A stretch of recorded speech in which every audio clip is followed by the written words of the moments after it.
राधे राधे अहाँ सब गोटे के हमर ब्लॉग में स्वागत है। आइ जे छे से हम अहाँ सब के बीच लऽ के एलहुँ हँ ट्रेंडी बैंगल्स, जे कि एखन बहुत ज्यादा ट्रेंड में छै और इंस्टाग्राम, फेसबुक, यूट्यूब हर जगह अहाँ के जे से एखन ट्रेंडी बैंगल्स भेटत। तऽ ई वीडियो जे छै अहाँ सब गोटे ज्यादा से ज्यादा लाइक करब, चैनल पर नया छी चैनल के सब्सक्राइब जरूर कऽ लेब और एहि वीडियो के ज्यादा से ज्यादा शेयर करब।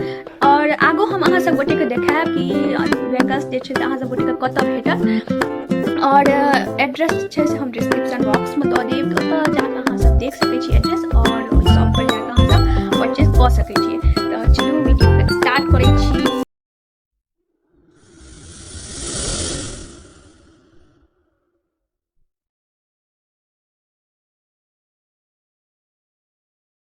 अहाँ सब गोटे के देखाबऽ जा रहल छी ट्रेंडी बैंगल्स। ई बैंगल्स ये जे कि हम लेलहुँ हँ मल्टी कलर में और ई बैंगल्स बहुत सुंदर लागि रहल है, देख लियौ अहाँ सब।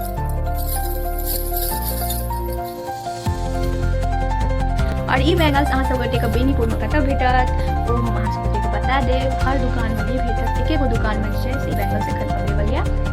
और ई वीडियो जे छै अहाँ सब गोटे पूरा देखब ताकि हम आगू बतायब और ई बैंगल्स केहन लागै छै अहाँ सब गोटे कमेंट में बतायब। ई दुकान ये बेनीपुर में और पेट्रोल पंप से कनी आगू जेबै तऽ अहाँ सब गोटे के ई शॉप भेट जायत। एतय जे छै से अहाँ सब गोटे के ट्रेंडी बैंगल्स भेट जायत, जेना हम अहाँ सब गोटे के वीडियो में कहलहुँ। और एतय के जे छै से लाह के चूड़ी सेहो बहुत सुंदर रहैया, तऽ अहाँ सब गोटे एतय आबि कऽ परचेज कऽ सकै छी। एड्रेस जे छै से हम डिस्क्रिप्शन बॉक्स में दऽ देब और ई बैंगल्स अहाँ सब गोटे के एफोर्डेबल प्राइस में भेट जायत एतय। और भी सामान जे छै अहाँ सब गोटे के लैके होय तऽ अहाँ सब गोटे आबि कऽ एतय परचेज कऽ सकै छी।